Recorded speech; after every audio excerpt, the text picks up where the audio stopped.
বিশ্বকাপের নবম দিনে বাদ পড়েছে দুইটা দল, হাইতি এবং তুর্কি। সবচেয়ে বড় ঘটনাটা সম্ভবত তুর্কির বিদায় পড়াটা। তবে এই বিশ্বকাপের নবম দিন দেখেছে ইউনাইটেড স্টেটস অফ আমেরিকার উত্থান, নতুন উত্থানের গল্প। কিন্তু এই সব ছাপিয়ে আমরা আসলে কথা বলতেই চাই ব্রাজিল দলকে নিয়ে। ব্রাজিলের বিশ্বকাপটা সম্ভবত শুরু হলো এবার। আপনাকে ওয়েলকাম করছি BRAC bank presence football world cup round আপে। ব্রাজিলের জন্য, ব্রাজিলের সমর্থকদের জন্য একটা দুর্দান্ত দিন, যেটার অপেক্ষা ছিল আসলে পুরো ব্রাজিল। কারণ ফার্স্ট ম্যাচটা শুধু ব্রাজিল নাকি বাংলাদেশের ব্রাজিল সমর্থকেরাও তারাও তো আসলে নিজেদেরকে ব্রাজিলের পার্টি মনে করে, এবং বাংলাদেশের যারা সাপোর্টার রয়েছে ব্রাজিল এবং আর্জেন্টিনার, তারা আসলে ওই দলের একটা গুরুত্বপূর্ণ অংশই নিজেদেরকে বলে মনে করে। ফার্স্ট ম্যাচটা ড্র হলো, এক্সপেকটেশন ফুলফিল ব্রাজিল করতে পারেনি, ব্রাজিলের খেলা কারোর পছন্দ হয়নি। আজকে হয়তো বা খেলার ধরন নিয়ে বেশ কিছু প্রশ্ন উঠতে পারে, বাট দিন শেষে ব্রাজিল একটা কনভিন্সিং উইন পেয়েছে, এবং যেই উইনটা পাওয়ার ফলে কী হচ্ছে, ব্রাজিল কিন্তু এখন এই গ্রুপের টপে উঠে গেছে জাস্ট গোল ডিফারেন্সের কারণে।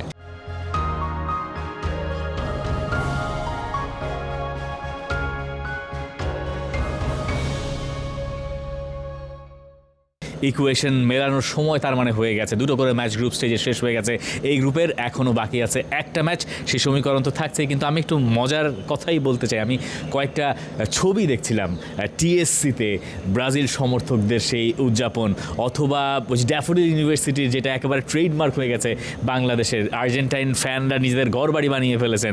ওটা যেমন দেখেছি আমরা সেদিন মেসির হ্যাটট্রিকের পরে, তো বিশ্বজুড়ে খবর হয়েছে। এখন দেখলাম ব্রাজিল সমর্থকেরাও তার দ্বিগুণ উৎসাহ নিয়ে সেখানে উদযাপন করছেন। ব্রাজিল সমর্থকদের এই উদযাপনটা এতদিন বোধহয় বাকি ছিল। মানে বিশ্বকাপ তো তাদের আগে শুরু হয়েছে, তারা আগে ম্যাচ খেলছে।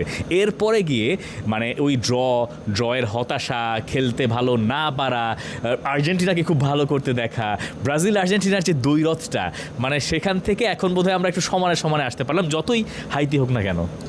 সেইটার কারণটাই হচ্ছে আসলে ব্রাজিলের এমন মানে বড় ব্যবধানে জয়, 3-0 ব্যবধানের জয়, ফার্স্ট হাফে 3টা গোল আদায় করে নেয়া।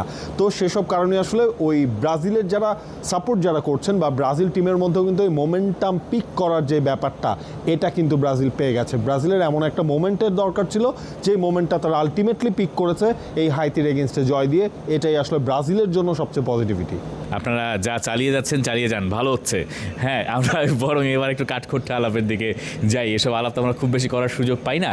ব্রাজিলের এই ম্যাচটার যদি আমরা একটু কাটাছেড়া করার চেষ্টা করি, মানে কার্লো আনচেলোত্তি আমাদেরকে সারপ্রাইজ করেই যাচ্ছেন, কিন্তু 11টায় এবার আমরা সারপ্রাইজড হই নাই। আমরা এর আগে ব্রাজিলের প্র্যাকটিস কভার করার পরে যা বুঝেছি যে 11টা তিনি নামাতে চাইছিলেন, সেটা আমরা ঠিকঠাক মতো প্রেডিক্ট করতে পারি। ইনফ্যাক্ট আমরা 3-0 স্কোর লাইনে প্রেডিক্ট করেছিলাম আমাদের প্রিভিউতে। আপনারা যারা বলেন যে আমাদের প্রিভিউ মানে প্রেডিকশন মেলে না, এটা দেখতে পারেন। আবার মরক্কো আর ব্রাজিল ম্যাচের প্রেডিকশনও করেছিলাম যে ড্র হবে, ওটাও মিলেছে। যেটা মিলছে সেটা নিয়ে কথা বলতে, যেটা মিলছে না সেটা নিয়ে আপনারাই কথা বললেন, সমস্যা নেই। যাই হোক, ব্রাজিলের এই 11টা আমার কাছে মনে হয়েছে অনেক স্টেবল আগের ম্যাচের তুলনায়। আজকের এই ম্যাচে দেখেন যে লুকাস পাকেদা পর্যন্ত ভালো করেছেন। মানে যদিও দলটার নাম হাইতি, মানে এই যত আলোচনা বিশ্লেষণ যাই করেন না কেন, সব কিছু না এই জায়গায় গিয়ে ঠেকবে যে হাইতি, দলটার নাম হাইতি। বাট দিন শেষে কি বিশ্বকাপে যখন সেরা 48 দলের একটা হয়ে হাইতি আসে, তখন আসলে সেই আলোচনাটা করাটা হচ্ছে যুক্তিযুক্ত হয় না ইন এ সেন্স। হ্যাঁ, ব্রাজিল যদি আপনার দেখা যেত 1-0 গোলে জিতেছে, তাহলে আপনি হয়তো সেই আলোচনা করতে পারতেন ব্রাজিলের খেলা কি আসলে লাইনে আছে কি না।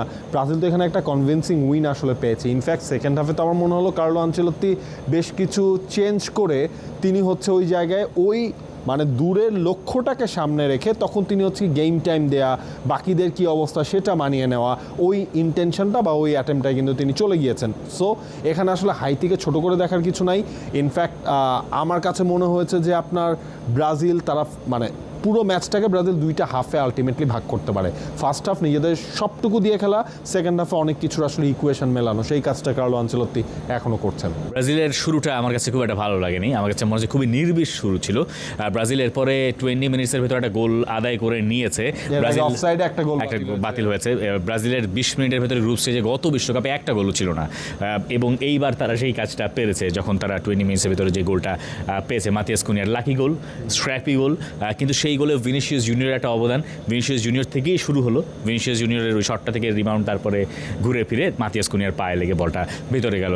এরপর মাতিয়াস কুনিয়া দেখালেন যে না, তিনি আসলে নিজেও পারেন, এবং পারেন সেটা দুর্দান্ত এক গোল করে তিনি ওই সেলিব্রেশন করলেন। মাতিয়াস কুনিয়ার ইনক্লুশনটা দলে যে ঠিকঠাক ছিল সেটা কার্লো আনচেলত্তির যে সিদ্ধান্ত তার প্রমাণ তিনি রেখেছেন, এবং আমাদেরকে সম্ভবত এটাও বলছেন যে ইগোর তিয়াগোর জন্য এখন এই দলে মানে সুযোগ পাওয়াটা কঠিন হয়ে যাবে ওয়ার্ল্ড কাপের বাকি সময়টাতে।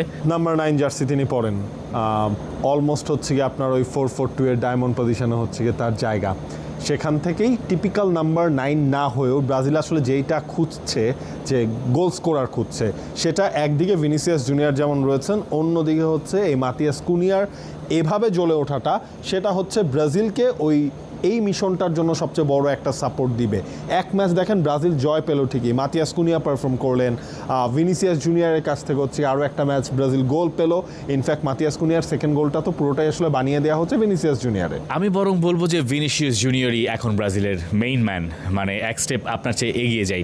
ভিনিসিয়াসের ওয়ার্ল্ড কাপের পারফরমেন্সটা এখন পর্যন্ত দেখেন, মানে ফার্স্ট ম্যাচে ব্রাজিল যখন একদমই কিছু পারছিল না, এইভাবেই বলতে হচ্ছে যে কোনোভাবেই তাদের খেলা উঠছিল না, সেই সময় ভিনিসিয়াস জুনিয়র জ্বলে উঠলেন।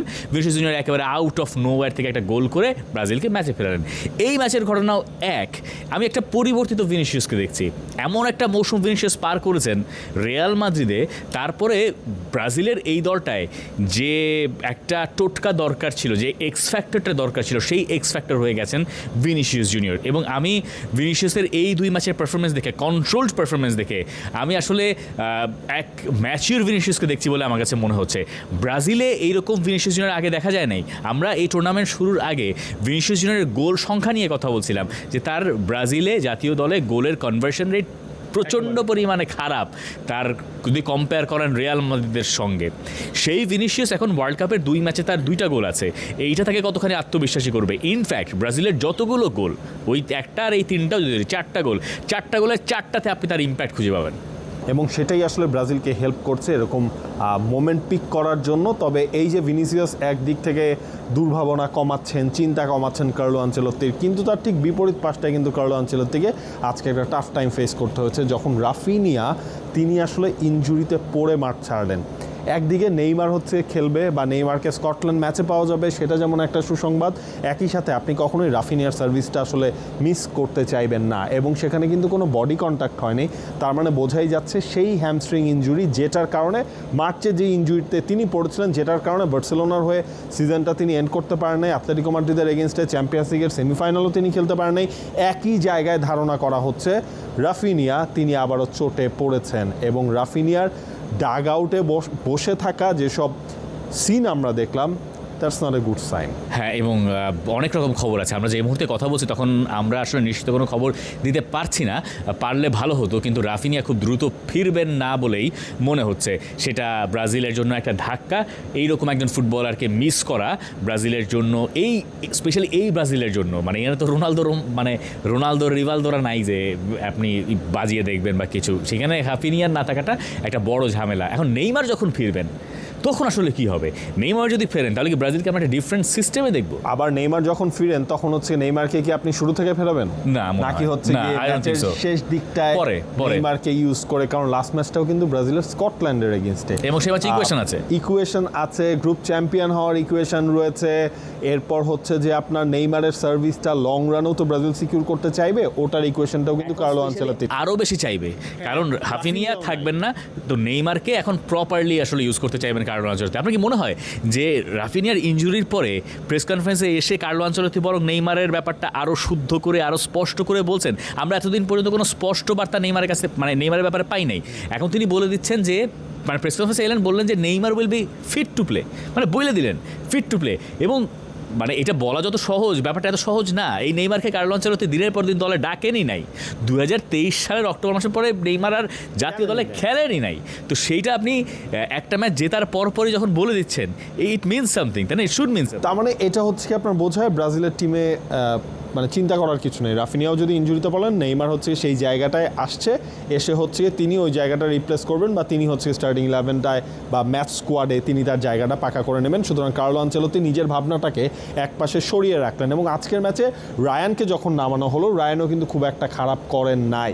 এরকম বড় মঞ্চে তার এক্স্যাক্টলি বড় মঞ্চে তার প্রথম ম্যাচ, তাকে বলেন এই লাস্ট সিজনের আগে ইউরোপিয়ান ফুটবল যারা ফলো করে তারাও কয়জনই বা চিন্তা। আসলে মানে আমি বলি সত্যি কথা, আমি চিনতাম না, ঠিক আছে। আবার পরে গিয়ে লুইস এনরিকে নামলেন, কিন্তু যেই নামাটা আমার কাছে মনে হয় ব্রাজিল সমর্থকদেরকে আরেকটু বেশি আশা দেখাবে সেটা হচ্ছে এনরিক যখন নামছেন। এনরিক যখন ফিলাডেলফিয়ার মাঠে নামছেন তখন গোলও করলেন, অফসাইডে বাতিল হলো, কিন্তু তার আগে ব্রাজিল সমর্থকদের উল্লাস আর উচ্ছ্বাস, মনে হচ্ছে এক মেসাইয়া নামছেন। যতই মাতিয়াস কুনিয়া গোল করুক না কেন, যতই ইগোর তিয়াগো সাইড বেঞ্চে বসে থাকুক না কেন, এনরিককে নিয়ে কোথায় একটা ব্রাজিল সমর্থকদের ভিতরে ভরসা আছে এবং ব্রাজিল ফ্যানরা চানই যে এনরিক খেলুক। এটা কিন্তু একটা জাতীয় চাপ বলা যেতে পারে। দেখেন ওই মোমেন্টটা যখন আমরা দেখছিলাম তখন হচ্ছে আমরা যতটুকু বুঝেছি যে মানে নেইমারের পর যদি ব্রাজিলের এই টিমে কাউকে সুপারস্টার মনে করা হয় বা মানুষ যাকে মনে করে ও আমাদের ভবিষ্যতের তারকা হবে, ভিনিসিয়াসও না, লিটারেলি আমার কাছে মনে হচ্ছে ওই ইয়েটা না এখন শিফট হয়ে গেছে এনরিকের কাছে। মানে ভিনিসিয়াস তো পারফর্মার, এটা নিয়ে কোনো ডাউট নাই, কিন্তু আপনার দেখেন মানে এনরিক যখন মাঠে নামছেন, এনরিক যখন গোলটা মিস করছেন, আমরা ফ্যান জোনে দেখছিলাম, গ্যালারির ওই উল্লাসটাও আমরা দেখেছি, ওদের হতাশাটা আমরা দেখেছি, মানে ওই সাউন্ডটা না একটা মেসমারাইজিং একটা সিচুয়েশন ক্রিয়েট করছে। মানে এই যে নামলো, মানে লিওনেল মেসি ধরেন যখন মাঠ থেকে উঠে যায় বা মাঠে নামেন তখন যে সাউন্ডটা পাওয়া যায়, এনরিকের ক্ষেত্রে আসলে সেই জিনিসটা আমি পার্সোনালি ফিল করেছি। এনরিকের পোটেনশিয়াল নিয়ে কখনো আসলে কারোর তেমন কোনো প্রশ্ন ছিল না, কিন্তু রিয়াল মাদ্রিদে এই কার্লো আনচেলত্তি এনরিককে দিনের পর দিন খেলান নাই। আবার রিয়াল মাদ্রিদ থেকে সরে যাওয়ার পরে কার্লো আনচেলত্তি আবার এনরিককে ব্রাজিল দলে এনেছেন। মাঝখানে তিনি ধারে গেছেন, ধারে যখন লিওতে গেছেন তখন তার পারফরমেন্স ভালো ছিল।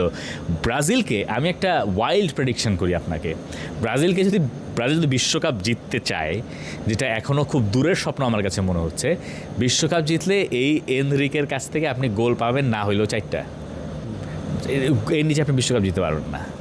এনরিক যদি 4 গোল করে দেন তাহলে আপনার কাছে মানে বেসিক্যালি একটা জুলিয়ান আলভারেজ টাইপ ব্যাপার আপনাকে এখানে আবিষ্কার করতে হবে। কিন্তু ব্যাপারটা তো আর যত সহজে বলা গেল তত সহজে আসলে করা যায় না। ব্রাজিল পরের ম্যাচে হয়তো সেটা টের পাবে। স্কটল্যান্ড তাদের প্রতিপক্ষ, যে স্কটল্যান্ড ব্রাজিলের সঙ্গে যখন খেলবে তখন তাদের জয়টাই দরকার হবে, হয়তো একটা পয়েন্টও যথেষ্ট হতে পারে। For more updates, subscribe to our YouTube channel and click on the bell icon. Follow us on Facebook and Instagram. Download T-Sports app to enjoy exciting games and highlights. Visit tsports.com.